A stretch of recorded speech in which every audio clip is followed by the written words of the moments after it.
সুপ্রিয় দর্শক, আমি আফজাল হোসেন স্বাগত জানাচ্ছি সম্পাদকীয়তে। আনুষ্ঠানিক নির্বাচনী প্রচারণা শুরু করেছে বিএনপি, জামায়াত, এনসিপি সহ বিভিন্ন দলের প্রার্থীরা। শুরুতেই পাল্টাপাল্টি বক্তব্য আসছে সমান তালে। বিএনপির চেয়ারম্যান তারেক রহমান দেশ গড়ার নানা প্রতিশ্রুতি দিচ্ছেন। বিপরীতে এনসিপি নেতা নাহিদ ইসলাম বলেছেন, মানুষ ফ্যামিলি কার্ড ও ফ্ল্যাট চায় না, চায় নিরাপত্তা। এদিকে জামায়াতের আমির সতর্ক করে বলেছেন, কেউ ফ্যাসিবাদী হলে 5 আগস্টের পরিণতি ভোগ করতে হবে।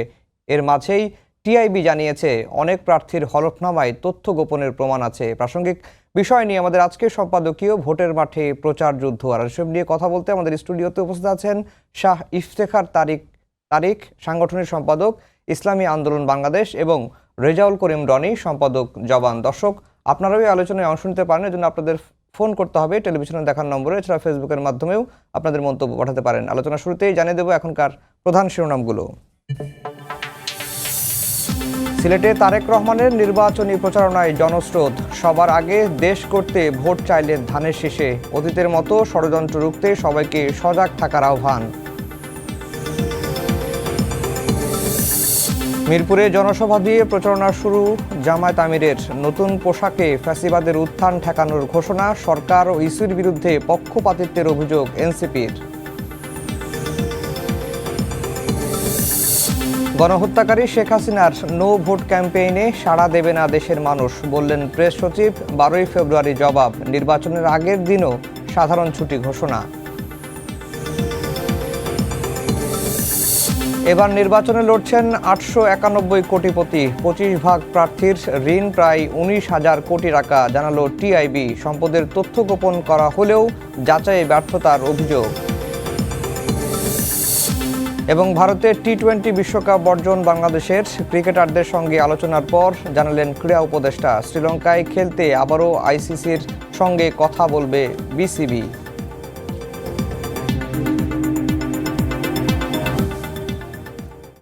দর্শক, শুনানি শুনছিলেন। আমরা আজকের আলোচনার বিষয় দিয়েছি ভোটের মাঠে প্রচার যুদ্ধ। রনি ভাই, আপনাকে দিয়ে আলোচনা শুরু করব। গতকাল রাত 12টা থেকেই নির্বাচনী প্রচারণা শুরু হয়েছে। বিভিন্ন যারা প্রার্থী হয়েছেন তারা এখন প্রচারণা চালাচ্ছেন, প্রচারণা যুদ্ধ চলছে। আমরা এখন পর্যন্ত প্রায় 22 ঘন্টা হলো, এখনো পর্যন্ত অপ্রীতিকর কোনো ঘটনার খবর আমরা পাইনি। মোটামুটি শান্তিপূর্ণভাবেই সব জায়গায় নির্বাচনী প্রচারণা চলেছে। এর মাঝে আজকে জামায়াত প্রচারণা শুরু করেছে, ইসলামী আন্দোলন বাংলাদেশ তারাও প্রচারণা শুরু করেছে, বিএনপি শুরু করেছে। বিএনপি আজকে এখনো পর্যন্ত জনসভা চলছে বিভিন্ন জায়গায়। এবং যেটি বিষয় হচ্ছে যে এনসিপির অভিযোগ বা জামাতের অভিযোগ, প্রশাসন একটি দলের দিকে ঝুঁকে পড়েছে। আপনার কাছে কি মনে হয় যে প্রশাসনের আচরণটা কেমন, মানে প্রশাসন কেমন আচরণ করছে? গটের পয়েন্ট। জি, ধন্যবাদ। যে যেখান থেকে আমাদের শুনছেন দেখছেন সবাইকে আমার সালাম এবং শুভেচ্ছা। হ্যাঁ, প্রশাসন তো একটি দলের দিকে ঝুঁকে পড়েছে, এটা খুবই সত্য কথা। এবং সেই দলটা হলো তারা নিজেরা, তাদের দিকে ঝুঁকে পড়েছে। যদি তাদের দিকে ঝুঁকে না পড়তো তাহলে ইলেকশন এত দেরিতে হইতো না, ইলেকশনটা আরো আগে হওয়া দরকার ছিল। এবং এই যে ইলেকশন আপনার ধরেন 12 তারিখে হওয়ার মধ্য দিয়ে যে অপূরণীয় ক্ষতি বাংলাদেশের হইল, এইটা ধরেন এইটা প্রত্যেকটা সময় ধরেন আমরা যে বর্তমান সময়টা যে যাপন করছি এটা তো একটা ইতিহাসের অংশ। এই গভর্নমেন্টের পারফরমেন্স নিয়েও তো ধরেন কথাবার্তা হবে। হাসিনাটা নিয়ে যেটা হয়, বা এর আগের আমল নিয়ে হয়, এরশাদ আমল নিয়ে হয়, বেগম খালেদা জিয়ার আমল নিয়ে হয়, এই আমল নিয়ে হবে না? 111 নিয়ে গবেষণা হয় না, বই পুস্তক লেখা হয় না? তো এই আমল নিয়েও তো হবে।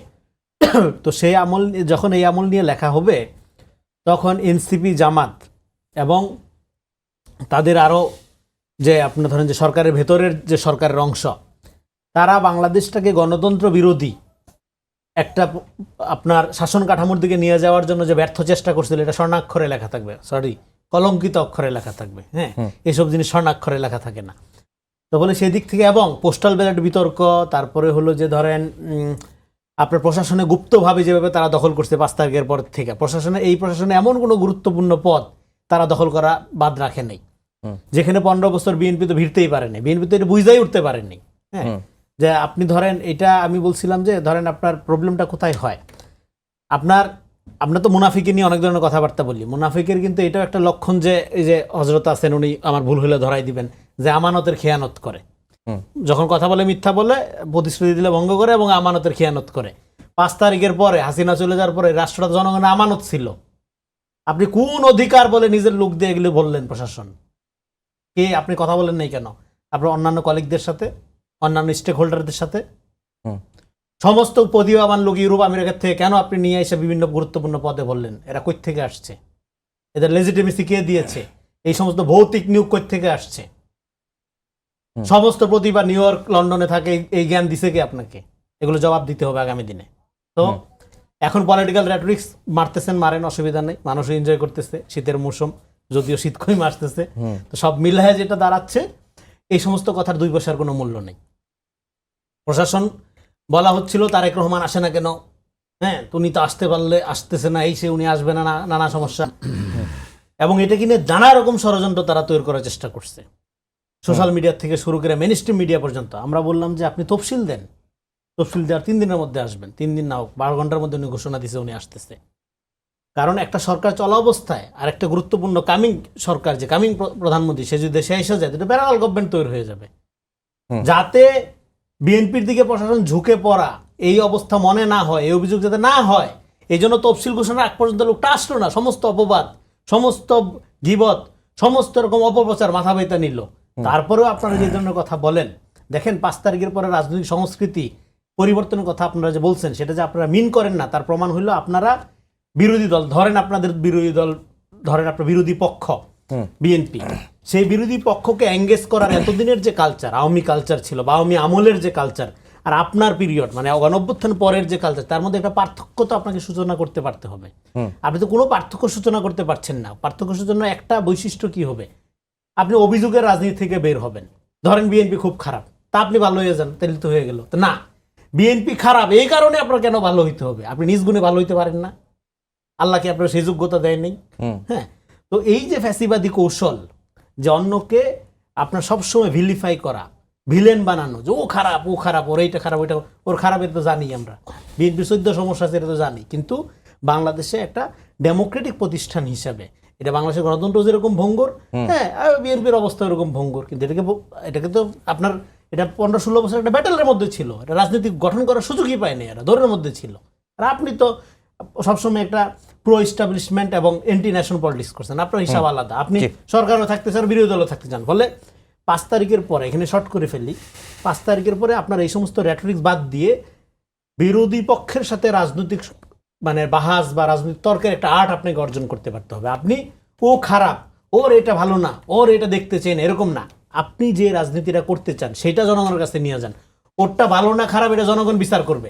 আপনার আপনার আপনার প্রতিপক্ষ নিয়ে আপনি সময় যদি ব্যয় করেন, সব সময় যদি বিজি থাকেন হাসিনার মতো, তাহলে আপনি নিজের রাজনীতিটা কবে করবেন, কখন করবেন? আপনি নিজের রাজনীতি না কইরা আপনি একটা এন্টি নেশন পলিটিক্যাল ফোর্সের ঘাড়ের উপরে উঠে গেছেন।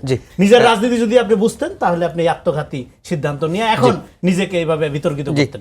তারিক ভাই, আপনার কাছেও ঠিক একই প্রশ্ন।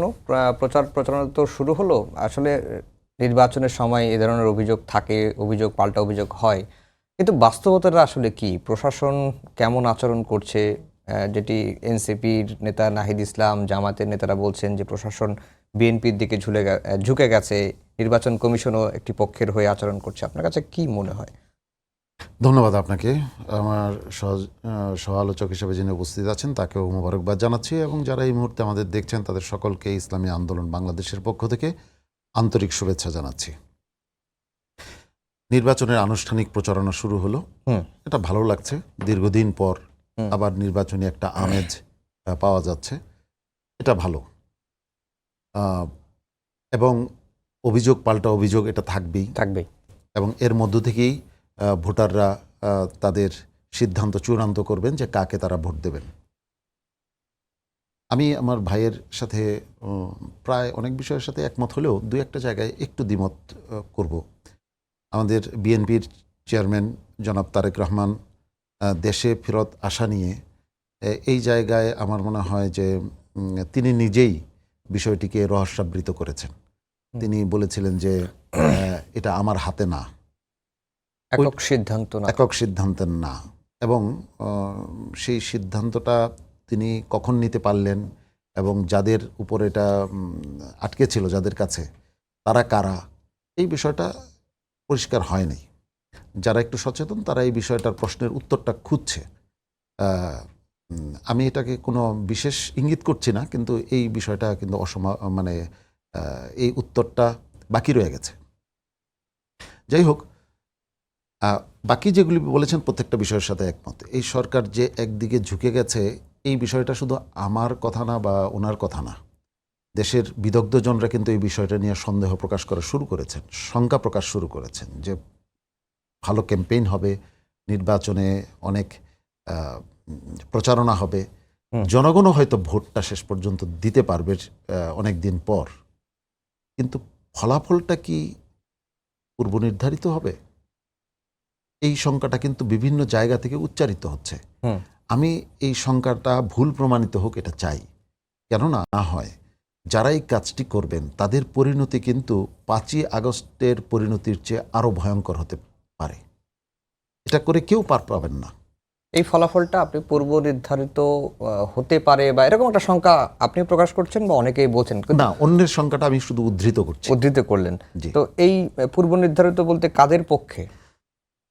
একটু আমরা যদি গভীরভাবে তাকাই তাহলে এটা বুঝতে পারবো। দেখুন, আপনি মার্কিন যুক্তরাষ্ট্রে আমাদের প্রধান উপদেষ্টা তিনটি দলের প্রতিনিধি নিয়ে গেলেন। এটা উনি কিসের ভিত্তিতে নিলেন? এখানে তো আরো রাজনৈতিক দল ছিল, তাদেরকে না নিয়ে তিনটি দলকে কেন নিলেন? এটার জবাব কি ওনাকে দিতে হবে না?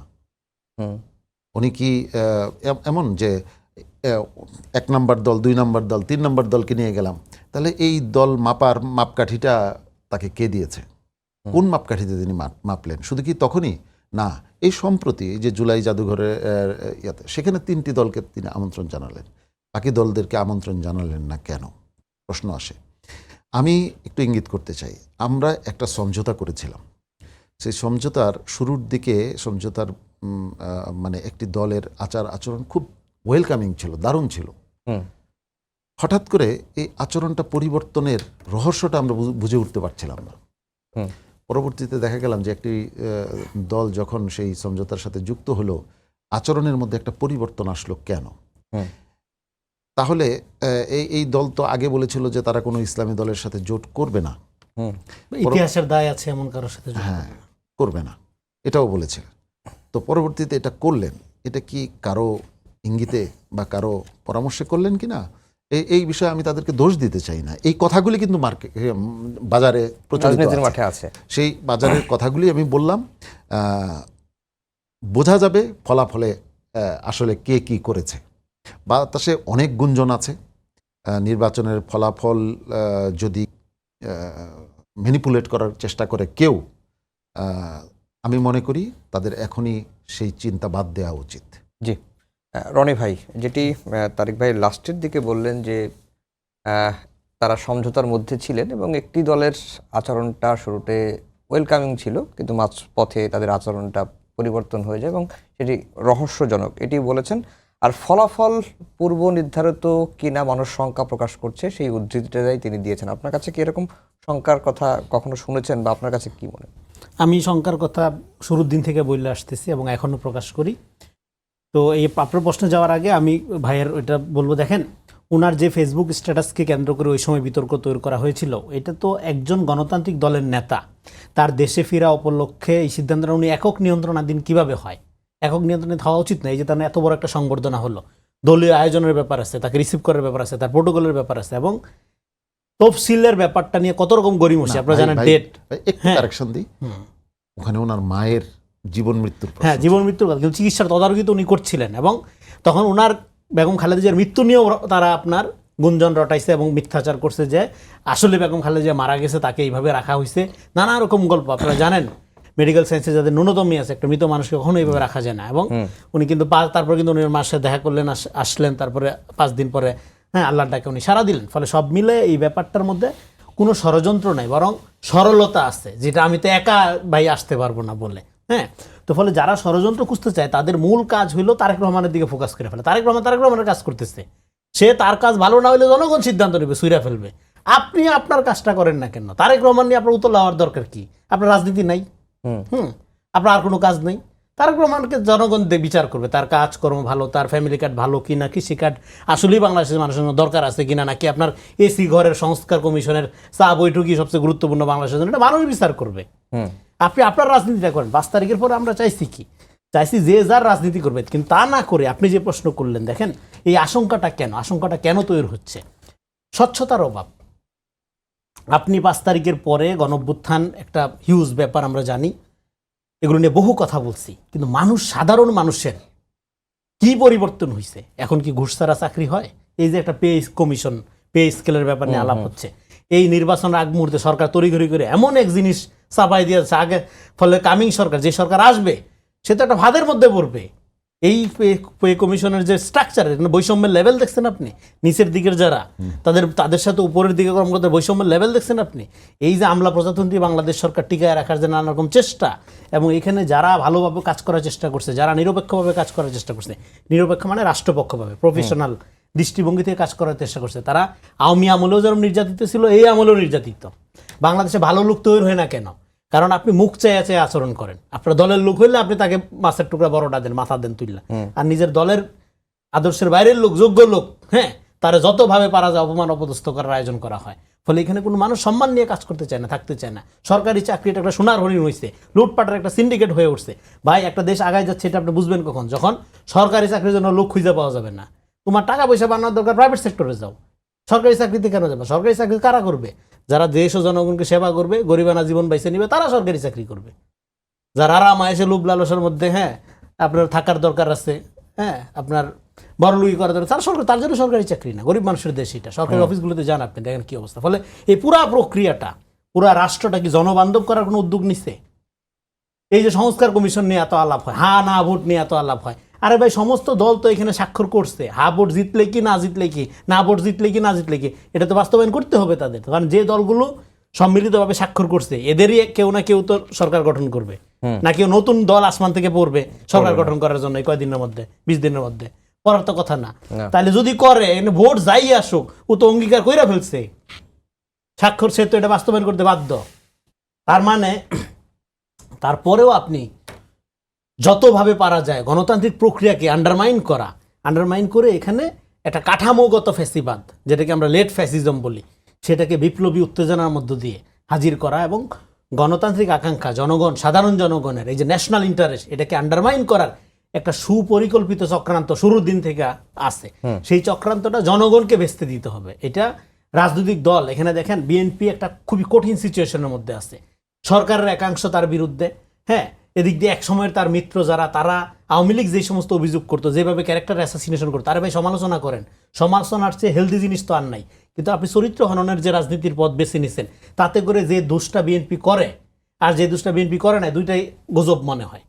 ধরেন আপনি যদি কন্টিনিউ আমার বিরুদ্ধে প্রচার প্রপাগান্ডা চালান, হ্যাঁ, ধরেন আপনি যদি কন্টিনিউ আমাকে সন্ত্রাসী বা চাঁদাবাজ বলেন, তো আমি যদি ধরেন তখন চাঁদা করলেও আমি চাঁদাবাজি করলেও চাঁদাবাজ, না করলেও চাঁদাবাজ, হ্যাঁ, তো ফলে আমার রিয়েল যে অপরাধ, এটা তার আইডেন্টিফাই করা যাচ্ছে না। তো ফলে আপনি যখন সত্য মিথ্যার মিশ্রণ ঘটান, তখন এই সমস্যাটা হয়। তো ফলে এখন যেটা দাঁড়াচ্ছে, এই সরকার শুরুর দিক থেকে নিরপেক্ষতা হারাইছে। এই সরকার এনসিপি, জামাত এবং এই যে ককটেল এবং আপনার এই যে ভাইদের সাথে যে প্রতারণাটা হইলো, ভাইরা একদম জ্বলন্ত সাক্ষী, হ্যাঁ। তো এই প্রতারণার মধ্য দিয়ে তারপরে তারা যখন রাজনৈতিকভাবে এখন একটা নির্বাচনের মুখে আসছে, এবং নির্বাচনের মুখে আসছে তারা বারবার ষড়যন্ত্রের কথা বলতেছে, ভোট রিগিং এর কথা বলতেছে, আবার এদিকে নিজেরা যা যা করা সম্ভব করে যাচ্ছে। এই যে আপনার পোস্টাল ব্যালট নিয়ে বিতর্ক, সেই বিতর্কের নানা রকম জবাব তারা দিচ্ছে। এগুলো টেকনিক্যাল সমস্যা, এই সেই টেকনিক্যাল নানা যুক্তি দিয়ে বোঝাচ্ছে যে এটা এরকমই হয়, এরকম হওয়াই ভালো। মানে সমস্ত ব্যালট পেপার জামাতের ঘরে পাওয়া যায়, এটি ভালো, এটি স্বাভাবিক, এটা টেকনিক্যাল ব্যাপার, নানা যুক্তি দিয়ে তারা বোঝাচ্ছে। ফলে এই সরকারের ভেতরে এখনো পর্যন্ত জনগণের ভোটাধিকার হরণের যে প্রচেষ্টা আছে, সরকারের পুরাটা বলতেছিলাম, যাদের যাদের মধ্যে আছে, এবং তাদের সাথে রাজনৈতিক অংশের যারা হাত মিলে এখানে -2 ফর্মুলা, রাজনীতিবিহীন এনজিও প্রজাতন্ত্রী বাংলাদেশ সরকার, হামিদ কারজাই মডেলের দিকে যারা নিয়ে যেতে চান, তারা গোটা দেশের ভাগ্য শুধু না, জনগণের ভাগ্য এবং নিজেদের ভাগ্য নিয়ে সিনেমিনি খেলবেন না। মানুষকে ভোট দিতে দেন। আপনার কোনো দলকে জেতানোর দরকার নেই। বিএনপি, জামাত, এনসিপি, ইসলামী আন্দোলন, গণসংহতি, মানুষ সিদ্ধান্ত নেই। মানুষের ভোটাধিকারকে ম্যানুভারিং করবেন না। সোশ্যাল মিডিয়াতে আজকে, হ্যাঁ, বিএনপির এই কার্ডগুলো নিয়ে, ইসলামী আন্দোলনের ভাইদের অবস্থান নিয়ে, মানে যারাই তাদের বিরুদ্ধে, তাদের নিয়ে শত শত অপপ্রচার, শত শত আপনার গুজব। আপনার কাছে রনি ভাই, আপনার কাছে আবার আসবো। যেটি রনি ভাই বলছিলেন যে আপনাদের দিকে ইঙ্গিত করে যে আপনারা আসলে প্রতারিত হয়েছেন, আসলে কি তাই আপনারা প্রতারিত হয়েছেন? আসলে প্রতারণা যারা করে তারা নিজেরাই প্রতারিত হয় দিন শেষে, রাইট, মোরাল গ্রাউন্ড তাই বলে, তারাই প্রতারিত হয় এবং দিন শেষে তাদেরই ক্ষতি হয়। আমাদের ক্ষতি হয়নি। আমরা আমাদের আদর্শিক জায়গায় অটল এবং অবিচল আছে। আগে যা বলতাম এখনো তাই বলি, ভবিষ্যতেও তাই বলে যাব ইনশাআল্লাহ। ইসলামী আন্দোলন বাংলাদেশ শর্টকাট ওয়েতে ক্ষমতায় যাওয়ায় বিশ্বাস করে না, বরং একটু একটু করে বিন্দু থেকে সিন্ধুর দিকে ইসলামী আন্দোলন বাংলাদেশ যাত্রা শুরু করেছে। ইসলামী আন্দোলন বাংলাদেশের দুই জায়গায় জবাবদিহিতা, একটি হচ্ছে স্বয়ং রাব্বুল আলামিনের কাছে জবাবদিহিতায় বিশ্বাস করে, এবং একই সঙ্গে যেহেতু আমরা রাজনীতি করি জনগণের কাছে আমাদের স্বচ্ছতা এবং জবাবদিহিতায় আমরা বিশ্বাস করি। আমাদের সাথে যা হয়েছে এটা আমাদের সাথে না বলে আমি বলবো যে ইসলামের সাথে হয়েছে, রাইট। ইসলামের সাথে হয়েছে। এখন ইসলামের সাথে যদি কেউ দেখুন, আমি গতকালকেও একটা টকশোতে এই কথাটা বলেছি, আমি আমার ওই দলের ভাইদের প্রতি সম্মান এবং শ্রদ্ধা রেখেই বলছি, কিন্তু এই কথাগুলি আসলে আলোচনায় আসা উচিত এবং তাদের কর্মীদের কাছ থেকে এই প্রশ্নটা আসা উচিত। আপনারা দেখেছেন যে বহুবার তারা বলেছেন সৎলোকের শাসন চাই, আল্লাহর আইন চাই। এইবার কোনো স্লোগানে কি এটা আছে? আল্লাহর আইনের বিষয়টা নাই, কিন্তু কোনো স্লোগানে আমি দেখতে পাইনি এখন পর্যন্ত। তো তারা বেশ কিছু বেফাস মন্তব্যও তারা করেছেন যেগুলি খুব ভয়ঙ্কর। যেমন তাদের একজন মহিলা নেত্রী বলেছেন যে শরিয়া আইন কি আসমান থেকে টুস করে নাজিল হয়? এটা ভয়ঙ্কর কথা, ভয়ঙ্কর কথা। শরিয়া আইন আপনি করবেন না, এটা আপনার স্বাধীনতা। আপনি বলবেন যে আমি শরিয়া আইনে বিশ্বাস করি না, আমি শরিয়া আইন করবো না, এটা আপনার একান্তই স্বাধীনতা। কিন্তু আপনি শরিয়া আইন নিয়ে বিদ্রুপ করতে পারেন না। শরিয়া আইন তো আল্লাহ রাব্বুল আলামিনের নাজিলকৃত বিধান এবং রাসূল সাল্লাল্লাহু আলাইহি সাল্লামের উপর নাজিলকৃত বিধান, এবং কিয়ামত পর্যন্ত যত মানুষ আসবেন এই শরিয়া আইনের উপর তার আস্থা এবং ঈমান বিশ্বাস রাখতে হবে এবং চেষ্টা করতে হবে তার ব্যক্তিগত জীবন, পারিবারিক জীবন, সামাজিক জীবন, অর্থনৈতিক জীবন, রাজনৈতিক জীবন সকল কিছুকে শরিয়া আইনের আওতায় পরিচালনার চেষ্টা চালাতে হবে। তো এটাকে নিয়ে বিদ্রুপ বা এটাকে ভিন্ন ভাষায় ব্যাখ্যা করাটা এটা এক প্রকারের। কিন্তু বাংলাদেশের বর্তমান প্রেক্ষাপটে শরিয়া আইন বাস্তবায়ন করার কোনো পরিস্থিতি আছে কিনা? আসলে শরিয়া আইনটাকে এমনভাবে এটাকে মানে কালার করা হয়েছে যে এটা বোধহয় খুব ভয়ঙ্কর একটা বিষয়। এটা খুব, আসলে শরিয়া আইন তো সব আমাদের দেশে বেশিরভাগই বাস্তবায়িত আছে। আমাদের বিয়ে যেভাবে হয়, আমাদের মানে নামাজ, তারপরে জানাজা, আমাদের পারিবারিক আইন, সব তো শরিয়া আইন আছে। কয়েকটা বিষয় বাকি আছে। তো এই শরিয়া আইন নিয়ে এত ভয়ের তো কিছু নাই। শরিয়া আইন তো কোনো যারা কল্যাণকামী, যারা ভালো মানুষ, তাদের জন্য তো শরিয়া আইন কখনো কোনো সংকটের তৈরি করে না। হ্যাঁ, এখন এই শরিয়া আইন আমি যদি মানুষকে বোঝাতে না পারি সেটা আমার ব্যর্থতা, আমি আস্তে আস্তে বোঝাবো। কিন্তু শরিয়া আইন আমি করব না একটা সেকুলার দল বলতেই পারে, কিন্তু আমি যখন নিজেকে দাবি করব যে আমি ইসলামী দল, তাহলে আমি শরিয়া আইন অনুযায়ী রাষ্ট্র পরিচালনা করব না। এইটা দ্বিমুখী বক্তব্য হয়ে গেল, দ্বিমুখী আচরণ হয়ে গেল। দেখুন, গতকালকে একটা অনুষ্ঠানে বলেছিলাম, আমি আবারও বলছি, এই দলের কর্মীদের প্রতি আমার ভালোবাসা আছে, শ্রদ্ধা আছে, তাদের প্রতি আমার কোনো বিদ্বেষ নাই। কিন্তু এই বিষয়গুলি আলোচনা আসছে, এগুলি সলিউশন তারা করলে তাদের জন্য এটা ভালো হবে এবং আমরাও একটা স্বচ্ছ রাজনৈতিক দল দেখতে পাবো। একজন ব্যক্তি বলছিলেন যে ওনারা যখন সেকুলারদের কাছে নিজেদের পরিচয় দেন তখন ওনারা মডারেট হিসাবে নিজেদেরকে উপস্থাপন করেন এবং তারা বলেন যে তারা লিবারেল ডেমোক্রেটিক পার্টি। এই হলো একটা পরিচয়। দ্বিতীয় পরিচয়, যখন ওনারা সাধারণ একেবারে খেটে খাওয়া মানুষের কাছে যান তখন তারা জান্নাতের মানে মানে কোনো কিছু একটা মানে করেন। আমি আর ওইটা বলে তাদেরকে মনে কষ্ট দিতে চাই না, আসলে কারোর প্রতি আঘাত করা আমার উদ্দেশ্য না। বিষয়টা নিয়ে আলোচনা আসা উচিত।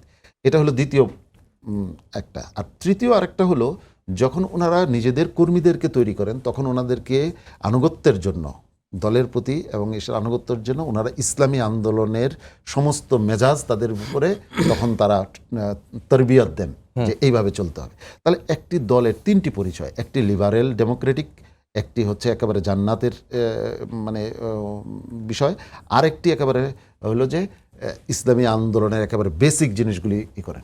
এই তিনটা একসাথে চলতে পারে না। এখন বলেন যে আসলে এগুলি আমরা পাশ্চাত্য দুনিয়াকে বুঝাই। পাশ্চাত্য দুনিয়া কি এত বোকা? আপনি মুখে বলবেন একটা ইয়াতে একটা, ওরা কি আপনাদের সামগ্রিক বিষয়ে তাদের নজরে নাই? আসলে তিন জায়গায় তিন রং ধারণ করা, এটা একটা বিশেষ প্রাণীর ক্ষেত্রে রং পরিবর্তনের বিষয়টা আসে। চার বর্ণের একটা প্রাণীর ক্ষেত্রে আসে। আমি সেই বর্ণ মানে এটা বলতে চাই না, কিন্তু এরকম রং পরিবর্তন করা ভয়ঙ্কর। জি। এরকম রং পরিবর্তন করা ভয়ঙ্কর। জি, আমি রনি ভাই। আশা করব যে এই জায়গা থেকে তারা নিজেদেরকে স্বচ্ছ, আসলে তারা কি এটা স্বচ্ছভাবে উপস্থাপন করবে এবং সেই অনুযায়ী তারা কাজ করবে। জি, রনি ভাই, এবারের নির্বাচনে ট্রাম্প কার্ড কি হতে পারে?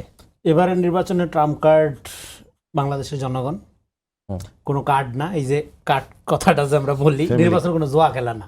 আর একটা হইলো, ছোটবেলা থেকে শুনতেছি উৎসব মুখর পরিবেশে নির্বাচন কি বিয়া হাঙ্গার ব্যাপারে? এটা কি কোনো জন্মদিন বিয়া এই টাইপের ব্যাপারে? উৎসব কেটে চ্যালেঞ্জ, সিরিয়াস বিজনেস নির্বাচন। মানুষের ভোটাধিকার প্রয়োগ করার মধ্যে সার্বভৌম অধিকার সে প্রয়োগ করে। এটা মানে এটা খুবই সিরিয়াস বিজনেস। এটা তো উৎসব মুখর কেন হবে? হ্যাঁ, এটা খুবই চ্যালেঞ্জিং একটা ব্যাপার। এবং এবারে নির্বাচন কোনো ঐতিহাসিক এরকম কোনো নির্বাচন না। এবারে নির্বাচনটা বাংলাদেশকে জেতানোর নির্বাচন। এখন এখানে যারা ক্ষমতায় দখল করে আছে এবং তাদের পলিটিক্যাল প্রক্সি পার্টি যেগুলো, হ্যাঁ, এইটা দেখেন বাংলাদেশে এই যে দলটি ভাই বললেন, দেখেন আমি বাংলাদেশে জামাত ইসলামের ব্যাপারে একটা এলিট প্যানিক আছে, সেটা আমি চাইছিলাম যে কাইটা যাক। 5 তারিখের পরে তারা নিজ আদর্শের উপর, স্বচ্ছতার উপর দাঁড়ায় রাজনীতি করবো। এই কারণে আমি এঙ্গেজমেন্টে গেছিলাম, এঙ্গেজ হইতে গেছিলাম যে তাদের ভাই যেভাবে সমালোচনা, আমি তার চেয়ে মোলায়েমভাবে, তার চেয়ে আন্তরিকভাবে কাদো কাদো কণ্ঠে আমি সমালোচনা করতে গেছি, কিন্তু আমার ইজ্জত তারা রাখে নাই। আমার নিয়ে তারা যা শুরু করছে, এটা পরবর্তীতে আমার এনজয় করা ছাড়া আর কোনো উপায় ছিল না। হ্যাঁ, নাহলে আমি ট্রমাটিক হয়ে যেতাম। ফলে এইটা তো ডেঞ্জারাস। আপনাকে যদি মানুষ ভয় পায়, আপনি যদি কারো চরিত্র হননে লেগে যান এবং এটাকে ইন্ডাস্ট্রিয়াল লেভেলে নিয়ে যান, তাহলে আপনাকে মানুষ বর্জন করবে, এরপরে আপনি নিজেকে ভিকটিম মনে করবেন, তারপরে ভিকটিম বিকাম কিলার্স। এটা একটা ভয়ঙ্কর পলিটিক্যাল প্রসেস। আপনাকে মেইন স্ট্রিম হইতে হবে, এটা আমি এখনো বলতেছি। ভাইয়ের সাথে আমি শর্মিলায় বলি, আপনাকে সেই স্বচ্ছতাটা আনতে হবে। এবং সেই স্বচ্ছতা আনার জন্য অন্যের খারাপ দিকগুলো, হাসিনা আমলে পলিটিক্সটা কি ছিল, সারাদিন কে কত খারাপ এটা প্রমাণ করার জন্য বুদ্ধিজীবী মিডিয়া সবগুলোকে লাগানো। 5 তারিখের পরে তো আমরা এটার অবসান চাইছিলাম। আমরা দেখবো যে কার পলিসি কত অ্যাডভান্স, জনগণকে সেটা বুঝাবে।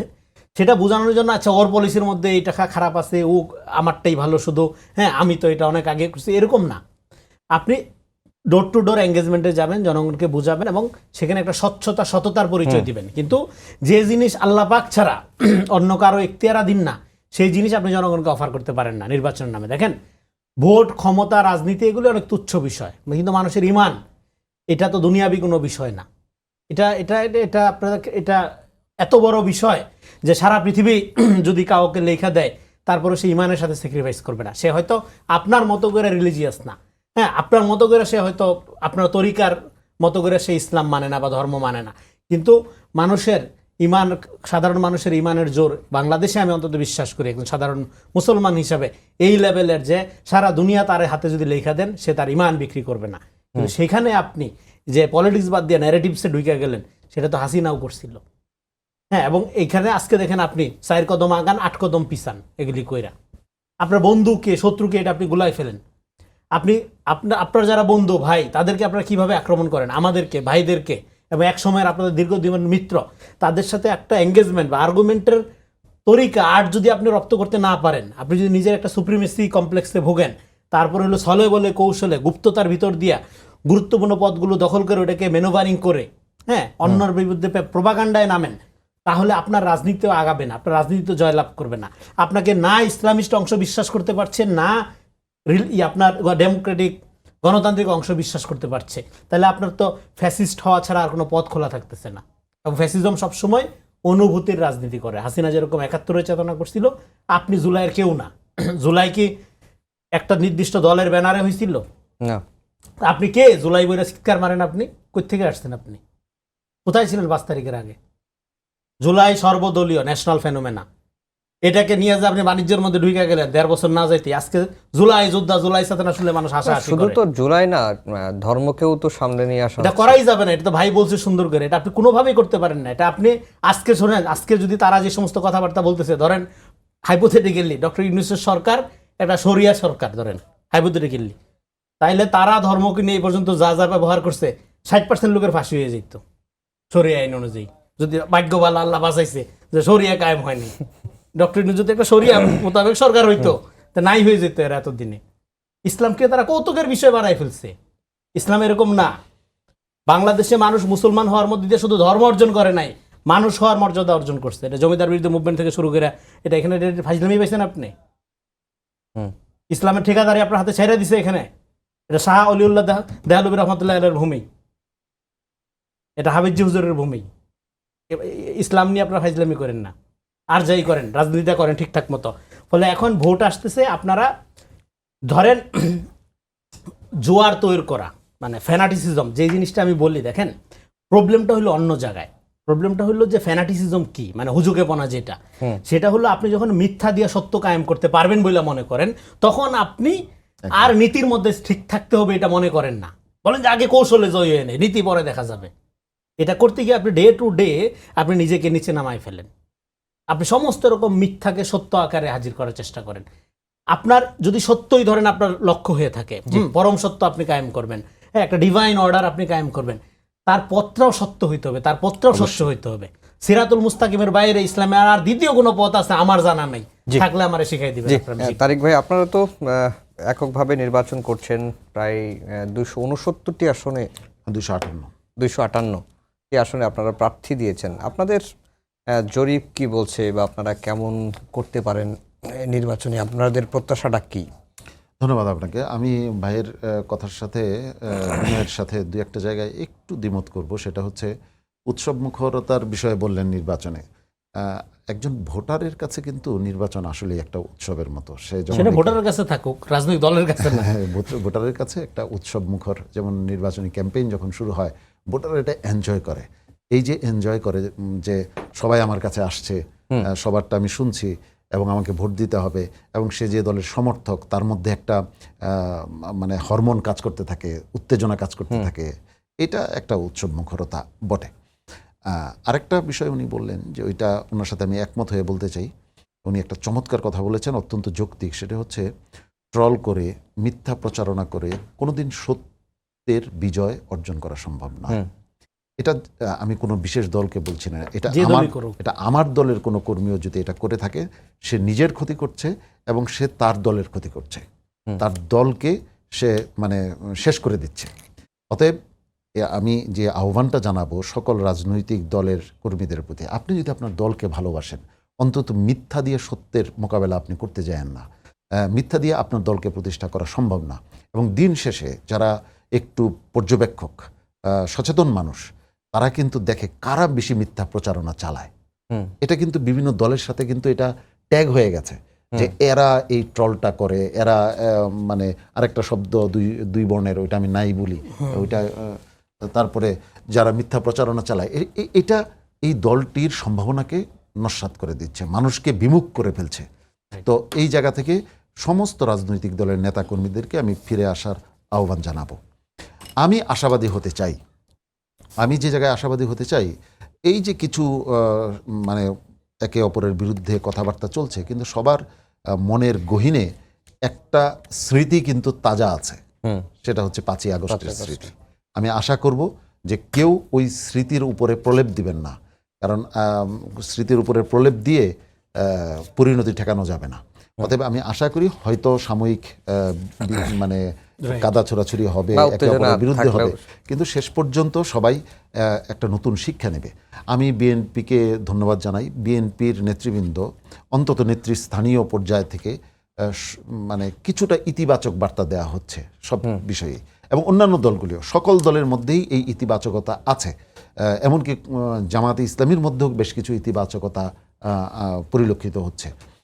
তো সকলের প্রতি আমার আশাবাদ থাকবে যে সবাই 5ই আগস্ট থেকে শিক্ষা গ্রহণ করে আমরা পড়বে। আপনার সর্বশেষ প্রশ্নটি এক লাইনে বলি, আমাদের ইসলামী আন্দোলন বাংলাদেশ ভালো করবে ইনশাআল্লাহ, এটা নির্বাচনী ফলাফলে দেখা যাবে। দুজনকেই অসংখ্য ধন্যবাদ জানিয়ে শেষ করছি আমাদের আজকের সম্পাদক। আগামীকাল আবারও দেখা হবে একই সময়ে। শুভরাত্রি।